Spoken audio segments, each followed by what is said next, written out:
ಶಾಸಕ ಅಖಂಡ ಶ್ರೀನಿವಾಸ್ ಮೂರ್ತಿ ಮನೆ ಮೇಲೆ ದಾಳಿ ಹಾಗೂ ಡಿಜೆಹಳ್ಳಿ ಪೊಲೀಸರ ಠಾಣೆ ಮೇಲೆ ಕಿಡಿಗೇಡಿಗಳ ಮುತ್ತಿಗೆಗೆ ಸಂಬಂಧಿಸಿದಂತೆ ಉಡುಪಿಯಲ್ಲಿ ಗೃಹ ಸಚಿವ ಬಸವರಾಜ ಬೊಮ್ಮಾಯಿ ಪ್ರತಿಕ್ರಿಯೆ ನೀಡಿದ್ದಾರೆ. ಡಿಜೆಹಳ್ಳಿ ವ್ಯಾಪ್ತಿಯಲ್ಲಿ ನಡೆದ ಘಟನೆ ಗಮನಕ್ಕೆ ಬಂದಿದೆ. ಬೆಂಕಿ ಹಚ್ಚೋದು, ಗಲಾಟೆ ಮಾಡುವುದು ಕಾನೂನು ಬಾಹಿರ ಕೃತ್ಯ. ತಪ್ಪಿತಸ್ಥರ ವಿರುದ್ಧ ಕಾನೂನು ಕ್ರಮ ಕೈಗೊಳ್ಳಲಾಗುವುದು.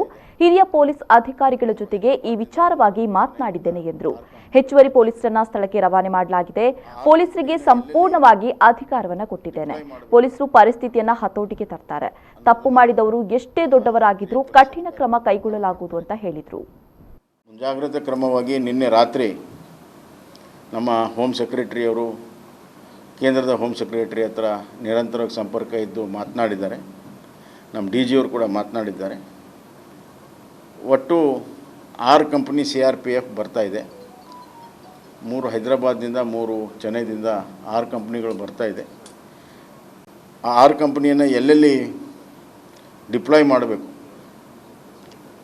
ಅನ್ನೋದನ್ನು ನಮ್ಮ ಹಿರಿಯ ಪೊಲೀಸ್ ಅಧಿಕಾರಿಗಳು ತೀರ್ಮಾನ ಮಾಡ್ತಾರೆ. ಅದರ ಜೊತೆಗೆ ರ್ಯಾಪಿಡ್ ಆ್ಯಕ್ಷನ್ ಫೋರ್ಸು ಕೂಡ ಬರ್ತಾ ಇದೆ ಮತ್ತು ನಮ್ಮ ಗರ್ಡಾ ಫೋರ್ಸ್ ಕೂಡ ಅಲ್ಲಿದೆ.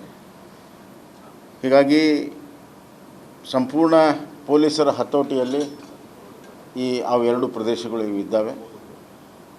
ಇನ್ನೂ ಹೆಚ್ಚಿನ ಅರೆಸ್ಟ್ಗಳನ್ನು ಮಾಡುವಂಥ ಸಾಧ್ಯತೆಗಳು ಇದೆ. ಆ ಪ್ರಕ್ರಿಯೆ ಮುಂದುವರಿತಾ ಇದೆ.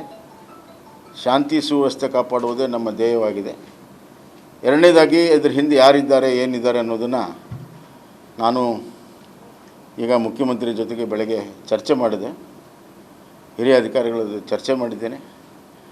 ಇದರ ಬಗ್ಗೆ ಯಾವ ರೀತಿ ತನಿಖೆಯನ್ನು ನಡೆಸಬೇಕನ್ನೋದನ್ನು ಇವತ್ತು ಬೆಂಗಳೂರಿನಲ್ಲಿ ಮುಖ್ಯಮಂತ್ರಿಗಳು ಎಲ್ಲ ಹಿರಿಯ ಅಧಿಕಾರಿಗಳ ಜೊತೆಗೆ ಚರ್ಚೆ ಮಾಡಲಿದ್ದಾರೆ.